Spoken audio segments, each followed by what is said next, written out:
Ġiet imnedija skema għas-sajjieda bl-isem ta' modernizzar ta' magni tal-bastimenti tas-sajt, kofinanzjata mill-Fond Ewropew Marittimu tas-Sajt u tal-Akwakultura u qed isir b'kollaborazzjoni mas-Servizzi Ewropej f'Malta. Din l-iskema tnediet mill-Ministru għall-Fondi Ewropej Stefan Zrinżot-Soppardi u mis-Segretarju Parlamentari għas-Sajd u l-Akwakultura Alicia Buġeja Sajd. L-għan ta' din l-iskema huwa li s-sajjieda jibbenefikaw minn għajnuna finanzjarja biex jibdlu jew jimmodernizzaw il-magni tal-bastimenti tas-sajt tagħhom. Il-kap eżekuttiv tal-SEM, Rodrik Zerafa, tkellem dwar il-kriterji biex is-sajjieda reġistrati jibbenefikaw minn din l-iskema jinkludu r-reġistrazzjoni fir-Reġistru tal-Flotta tal-Unjoni Ewropea għal mill-inqas 5 snin, is-saħħa tal-magna u l-ammont ta' tnaqqis fl-emissjonijiet, it-tip ta' sajd li jsir bil-bastiment u ġranet tas-sajd reġistrati. Il-Ministru Zrinżot-Soppardi tenna li l-impenn tal-Gvern huwa li jkompli jkun ta' spalla lejn is-settur tas-sajd b'miżuri effettivi u fondi Ewropej.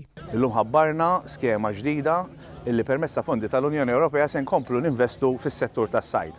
Marbut ma' dan ukoll l-għajnuna ta' Servizzi Ewropej Malta biex ikun hemm aktar għajnuna kif wieħed japplika u jsir jaf iżjed dwar il-fondi Ewropej.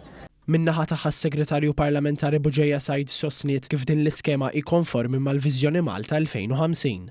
Nappella lis-sajjieda sabiex jattendu għal laqgħat ta' informazzjoni sabiex ikunu jafu l-kriterji tal-eliġibilità ħalli jkunu jistgħu jibbenefikaw minn dawn il-fondi li fl-aħħar mill-aħħar aħna bħala Gvern naħdmu tant sabiex inresqu lejn is-settur tas-sajd.